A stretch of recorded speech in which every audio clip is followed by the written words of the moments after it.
Alhamdulillah, wassalatu wassalamu ala Rasulillah Sayyidina Muhammad ibn Abdullah wa ala alihi wa sahbihi wa man wala wala hawla wala quwwata illa billah. Rabbi shrah li sadri wa yassir li amri wahlul 'uqdatan min lisani yafqahu qawli. Amin. Bismillah, ma syaa Allah, la yasuqul khair illallah. Bismillah, ma syaa Allah, la yasrifus su'a illallah. Bismillah, ma syaa Allah, la haula wala quwwata illa billah.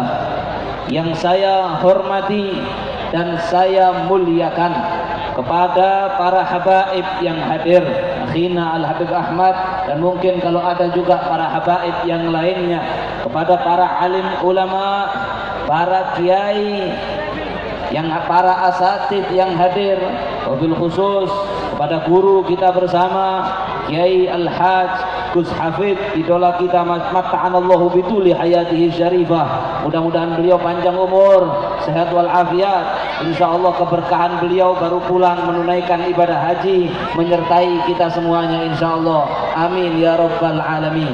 Begitu juga wabil khusus kepada guru kita semuanya, al-akhina fillah Al-Ustaz Fakhrul Razi Ibn Kiai Qasim bin Adnan, mata'anallahu bituli hayatihi syarifah. Mudah-mudahan Ustaz Fakhrul Razi panjang umur, sehat walafiat, boleh membimbing khususnya jamaah-jamaah yang datang daripada Singapura, boleh dibimbing menuju jalan yang diridhoi oleh Allah dan Rasulnya. Amin ya rabbal alamin. Dan juga mungkin banyak para alim ulama yang lainnya, tuan-tuan guru yang lainnya. Untuk menyingkat waktu, menyingkat masa, saya tidak menyebutkan satu persatu. Dan juga kepada daripada kepengurusan takmir Masjid Akbar Surabaya yang sangat kami hormati, yang datang dari perwakilan pemerintahan, tokoh masyarakat, dari kepolisian, dari TNI, dan juga keluarga besar Majelis Subhanul Taqwa, Subhanul Muslimin, dan juga kepada seluruh hadirin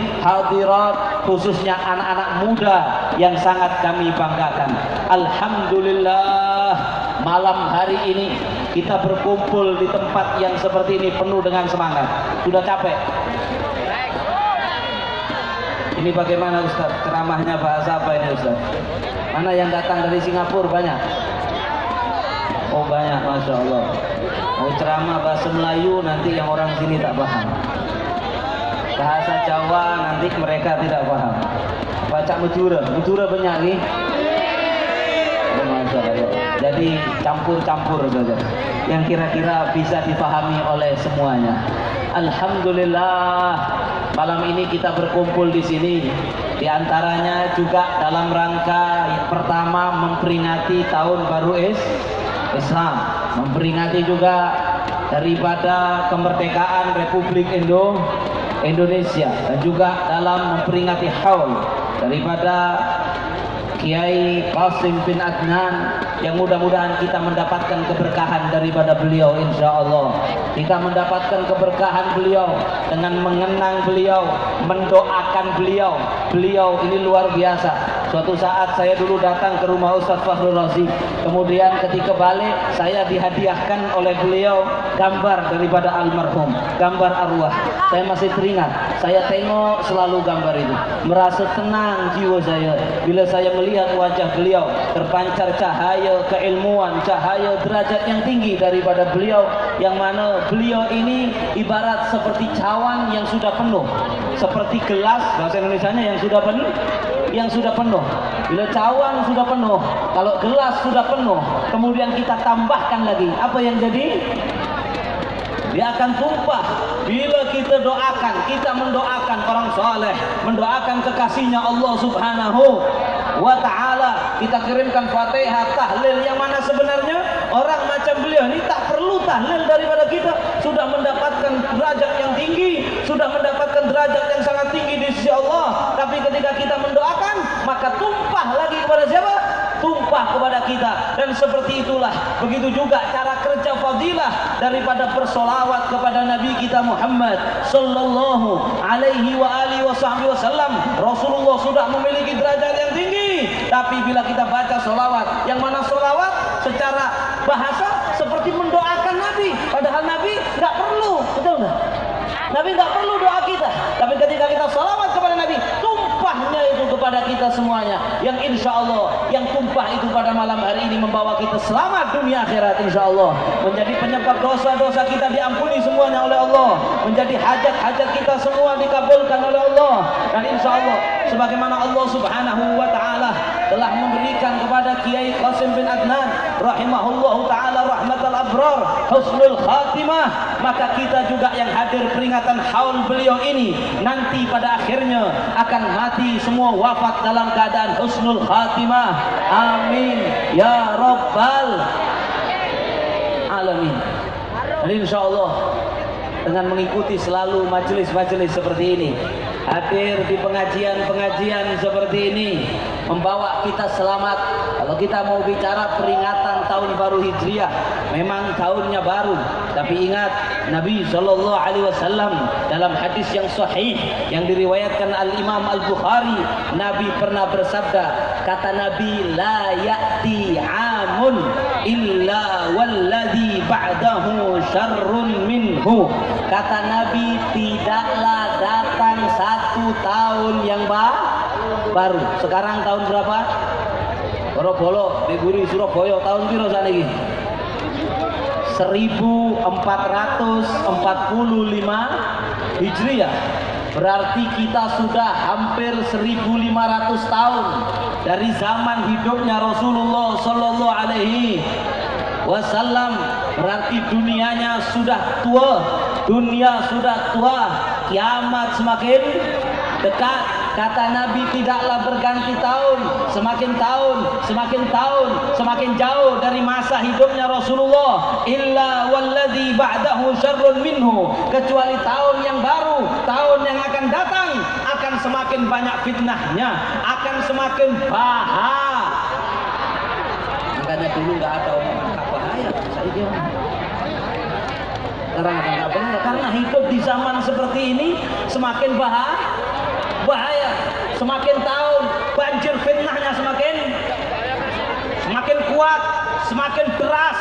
Tetapi banjir ini bukanlah banjir bencana yang bisa merobohkan bangunan, merobohkan rumah kita. Tidak, akan tetapi banjir fitnah akhir zaman yang semakin tahun semakin parah. Kalau kata orang Melayu, semakin tahun makin teruk. Maka ketika semakin tahun semakin parah, itu banjir fitnah ini bukan menghancurkan rumah, bukan menghanyutkan mobil kereta kita, tidak, akan tetapi boleh menghanyutkan daripada iman dan akidah kita. Wal'iyadu billahi min dzalik. Kalau rumah yang roboh, kalau bangunan yang roboh, kalau mobil yang hanyut bisa beli lagi, tapi kalau iman sudah hanyut, wal'iyadu billah, di akhirat nanti selepas kematian hanya ada penderitaan. Mudah-mudahan tidak ada satupun yang hadir ini yang imannya hanyut. Zaman semakin tahun fitnah semakin deras, kita tetap bisa mempertahankan iman kita. Amin ya rabbal. Dalam satu hadis Nabi sallallahu alaihi wasallam bersabda, kata Nabi, satakunu fitanun, nanti di akhir zaman ada fitnah yusbihur rajulu fiha, yang mana orang-orang di zaman itu, ini zaman kita sekarang ini sudah dekat, yang mana orang-orang di zaman itu nanti, di zaman yang penuh fitnah itu, yusbihur rajulu fiha mu'minan wa yumsi kafiran. Ada orang yang pagi masih mukmin, petang atau sore sudah kafir. Apa maksudnya? Pagi masih mukmin, petang sudah kafir. Ada yang petang masih mukmin, paginya sudah kafir. Bila dia sudah kafir, kalau sudah kafir, hilang imannya, mati dalam keadaan itu, masuk neraka selama-lamanya.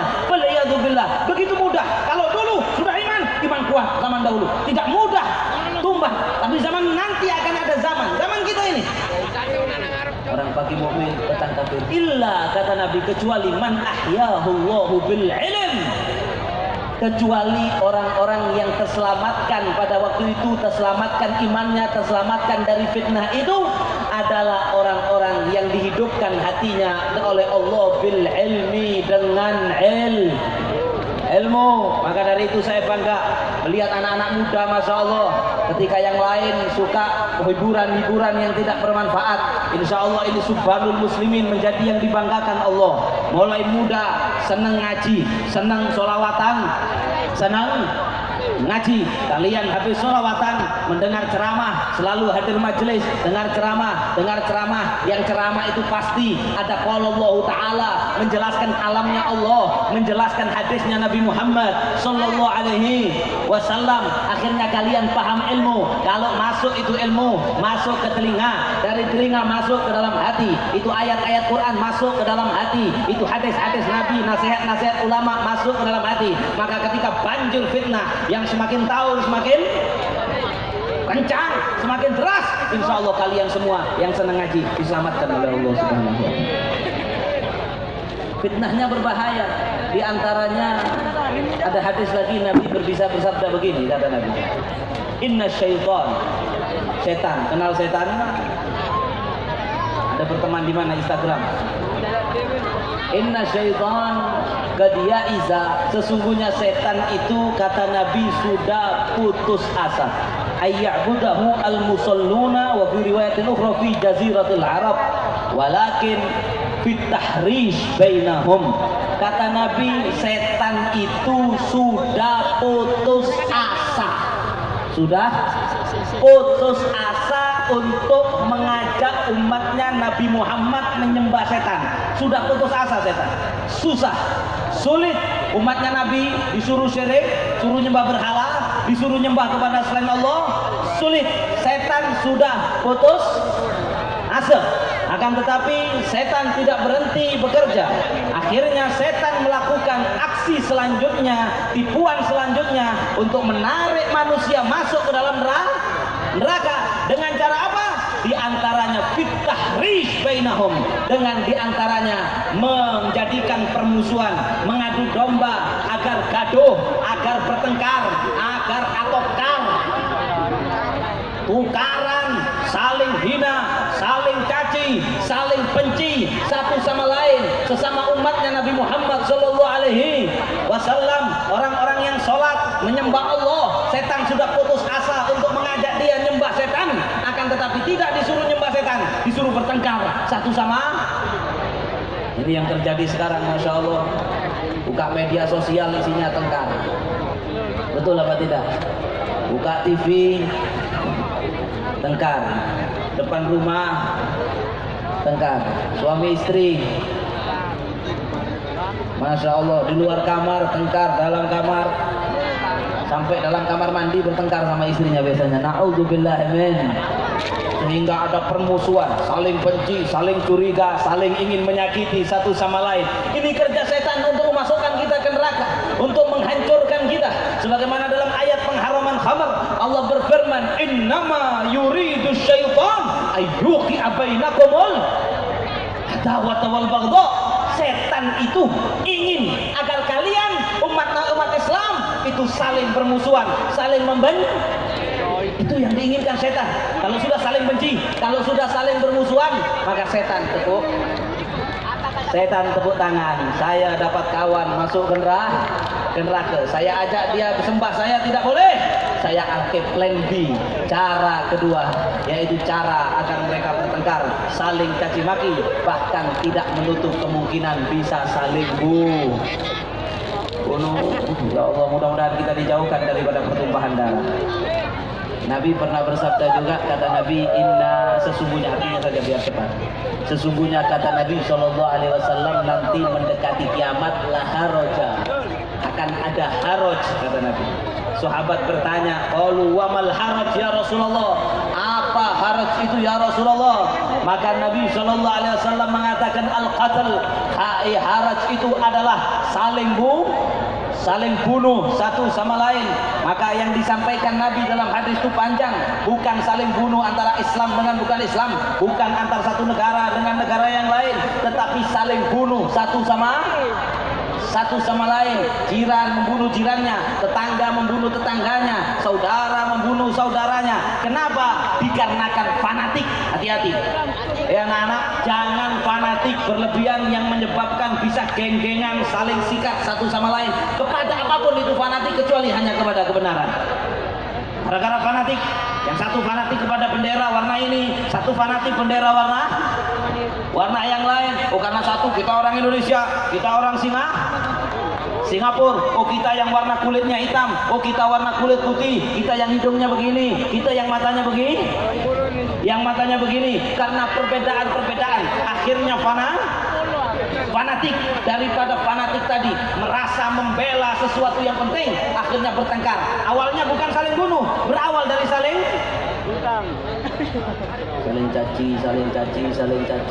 caci, semakin parah, main pukul tak puas hati, naudzubillah, tumpah darah. Zaman sekarang di Indonesia saya ingatkan hati-hati, ada istilah lagi, diadu domba lagi. Oh ini pribumi, bukan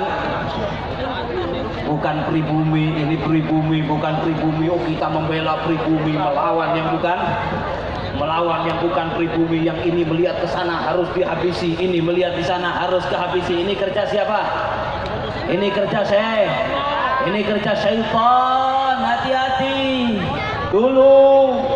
Dulu zaman Nabi SAW sudah ada orang-orang munafik yang dipermainkan setan seperti ini. Dulu Nabi hijrah dari kota Mekah pergi kota Madinah.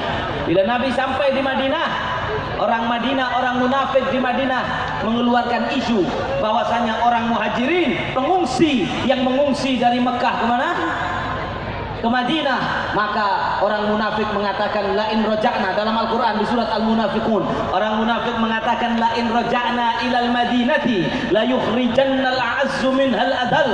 Kata Abdullah bin Ubay bin Salul, orang munafik, kalau kita balik ke Madinah maka orang-orang yang hina. Siapa maksudnya orang yang hina? Rasulullah dan para sahabat yang hijrah dari Mekah yang bukan asli orang Madinah dikatakan orang-orang hina. Kalau kita balik ke Madinah, kita usir Nabi Muhammad dan para sahabatnya, ingin mengadu domba. Oh ini yang tempatan, ini yang orang asli, ini yang orang pendatang, ingin diadu domba agar saling benci. Tetapi alhamdulillah wasyukrulillah, dulu para sahabat Nabi tidak termakan dengan isu-isu itu dan tetap bersaudara, tetap saling mencintai tanpa memandang ras, suku, golongan, partai, bendera majelis.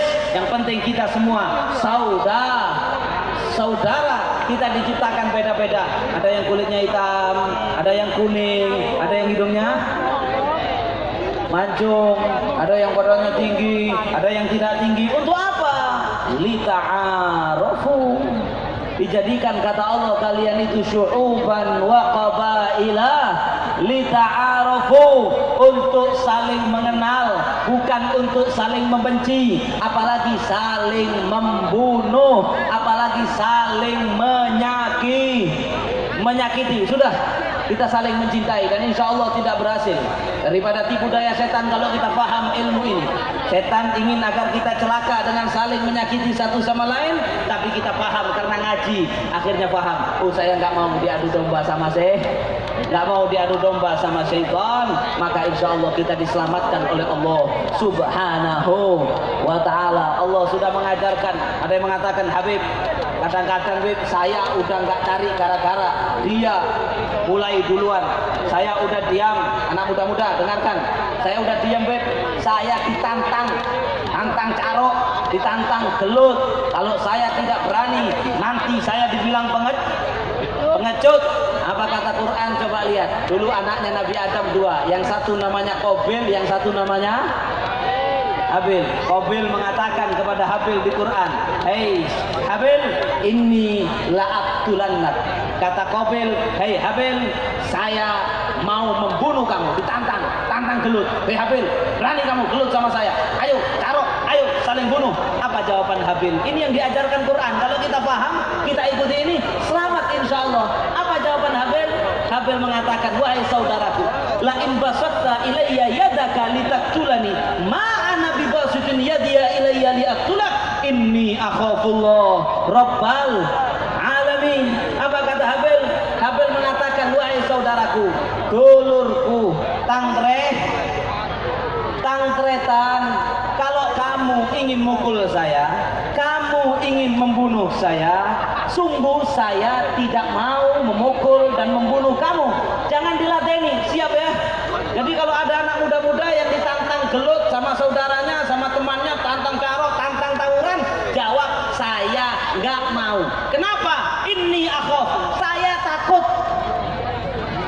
Loh Beb, kalau takut saya dibilang pengecut, dibilang leceh. Jawab, saya takut, bukan takut sama kamu. Ini akhafullah, saya takut kepada Allah, Tuhan semesta alam. Selesai, menjauh, nggak usah diladeni. Selamat kalau diladeni. Na'udzubillahi min dzalik, sampai terjadi perkelahian. Kadang-kadang tanpa diinginkan, sampai terjadi kasus pembunuhan, tumpah darah, fal'iyadzubillahi min dzalik. Maka ingat kata Allah, wa may yaqtul mu'minan muta'ammidan fajazaohu jahannam. Barang siapa yang membunuh orang lain dengan sengaja, maka balasannya adalah neraka jahanam, khalidan fiha, diancam kekal di neraka jahanam selama-lamanya. Wa ghadiballahu alaih, dimurkai Allah, wa la'anahu, dilaknat Allah, dan disiapkan azab yang sangat luar biasa. Jadi kita dengan ngaji, kita jadi paham untuk menghindari fitnah ini. Dengan belajar ilmu, kita paham menghindari fitnah untuk tidak saling bermusuhan. Kalau ada kecoh-kecoh, ada gaduh-gaduh, maka kita tidak perlu ikut-ikut. Menjauh daripada itu semua. Menjauh, diam, menjauh, menjauh. Jangan sampai lisan kita dikotori dengan caci maki, jangan sampai tangan kita dikotori dengan darah, khususnya di zaman-zaman seperti ini. Kalau ingin daripada iman kita selamat. Satu lagi, lanjut dikit lagi, 10 menit lagi. Jangan, kesian, saya sendiri sudah bingung mau bicara apa, kalian sudah ngantuk semua matanya. Lanjut sedikit ya. Kemudian fitnah yang bisa menghilangkan iman dan agama kita di zaman seperti ini, yaitu adalah fitnah zaman sekarang ini. Masya Allah, era-era yang mana kadang-kadang perkara yang batil dibilang hak, yang hak dibilang batil, yang halal dibilang haram, yang haram dibilang halal. Kalau orang tidak datang di majelis seperti ini, tidak mendekat ke para ulama, tidak mendekat ke para kiai, ke para alim ulama, duduk di majelis-majelis mereka, maka kalau jauh dari majelis yang seperti ini akan hanyut, akan menganggap yang hak itu batil, yang batil itu hak, yang haram dianggap halal, yang halal dianggap haram. Maka kalau sampai dalam hatinya dia menghalalkan sesuatu yang diharamkan secara pasti oleh Allah, boleh murtad, keluar daripada agama Islam. Kalau imannya hilang, na'udzubillah, celaka di akhirat selama-lamanya.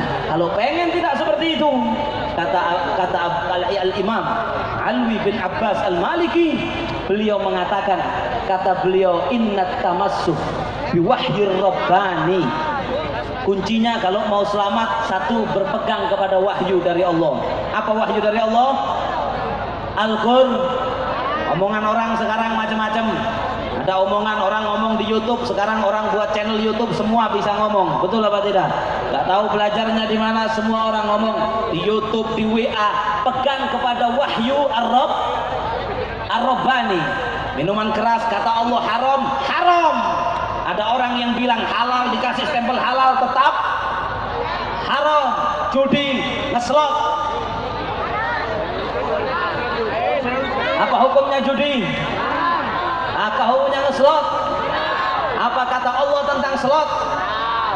Kata Allah, innamal khamru wal maisir wal ansabu wal azlamu rijsum min amali syaitan fajtanibuhu la'allakum tuflihun.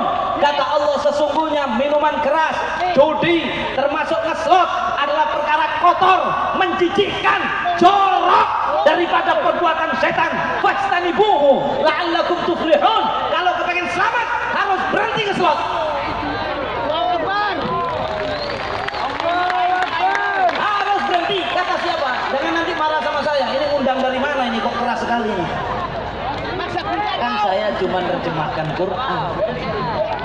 Kalau pengen selamat, suruh pegang kepada Rabbani, wahyu dari itu kalamnya Allah yang nyiptakan saya, nyiptakan sampean semuanya.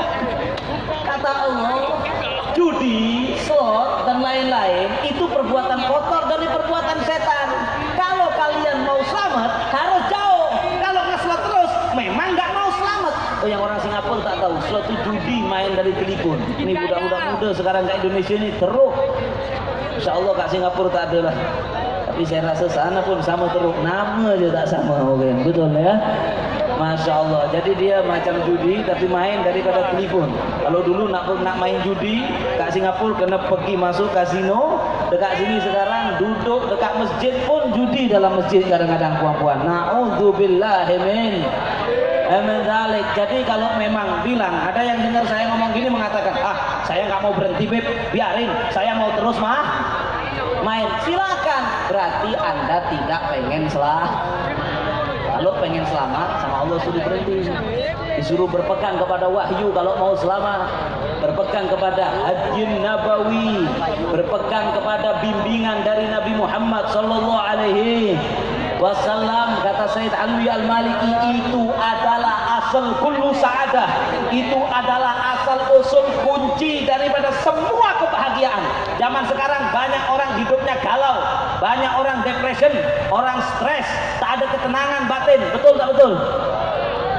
Kadang-kadang boleh hiburan nanti. Oh biar santai bib, kabut karena kabut kepengen ini, karena kabut begini. Padahal kalau pengen senang, pengen saadah, pengen gembira di dunia di akhirat, kuncinya kata beliau itu saja tadi.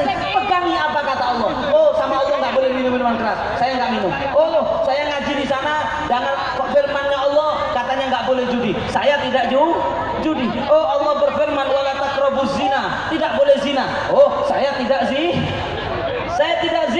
Maka kalau dia mengikuti bimbingan Nabi, oh sama Nabi saya tidak boleh makan riba, nggak boleh jadi rentenir. Kata Allah dalam Al-Quran, diancam yang jadi rentenir akan dimasukkan neraka. Juga luar biasa ayatnya, tidak saya bacakan terlalu lama ceramahnya nanti. Maka kalau dia ditahu Allah sudah melarang, dia meninggalkannya. Sudah, ikut apa kata Quran, ikut apa kata Nabi. Selamat dunia akhirat. Habib, kalau saya baca Quran sendiri nanti saya salah paham, maka dari itu datang ke majelis-majelis. Ini para ulama yang paham Quran.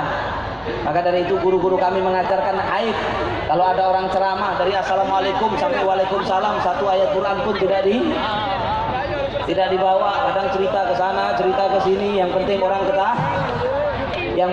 ketawa, aib. Orang datang majelis mau dengar daripada ustaz, dengar apa? Paham isi daripada kandungan Al-Quran, walaupun 1-2 ayat. Kemudian wa innat tasahul, dan adapun mengambil meremehkan, menganggap tidak penting fi amriddin, dalam urusan agama, masalah agama dianggap tak penting, itu adalah sumber, itu adalah asal daripada semua fitnah, wa mihnah, wa bala. Itu adalah asal daripada fitnah, cobaan, cabaran, bala, bencana, kehancuran, galau, kabut, stres, depresi, bunuh diri, tidak bisa tenang. Semua dari mana? Semua berawal, kata orang Malaysia, berpunca daripada mengambil remeh urusan agama, menganggap tak penting daripada urusan. Banyak tak sekarang? Sholat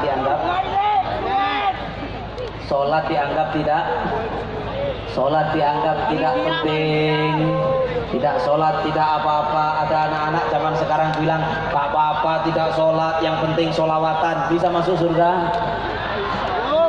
Tak bahaya kamu itu. Bahaya. Seneng ini kalau sholawatan bagus. Tapi kalau nggak sholat, pulang dari sini besok nggak sholat subuh, nggak bahaya tak? Bahaya pol.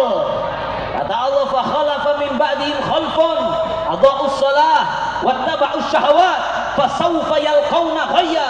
Kata Allah, nanti di akhir zaman, ya generasi ini, generasi micin kata.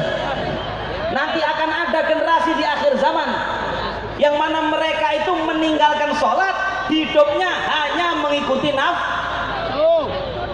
Manusia itu kan nafsunya kayak Doraemon. Tahu Doraemon? Ingin ini, ingin itu, banyak sekali. Ada orang yang hidup di dunia, kalau kepengen tidur, pengen makan, Pengen nonton film? Nonton film. Tengok sinetron?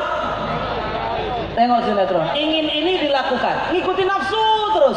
Pengen jalan-jalan? Jalan-jalan. Seperti apa yang seperti itu? Seperti hewan. Tahu anjing? Anjing itu kalau ngantuk tidur. Kalau dengar azan subuh dari Masjid Al-Akbar, Allahu Akbar, hayya 'alas shalah, ada anjing terus bangun, ambil air wudu. Ada? Tidak ada. Anjing mau makan, dia tak peduli halal ke, haram ke, yang penting tapi nanti akan ada generasi di akhir zaman manusia yang mana meninggalkan sholat, hidupnya hanya mengikuti nafsu. Nafsu mau ngeselot, haram, gak peduli.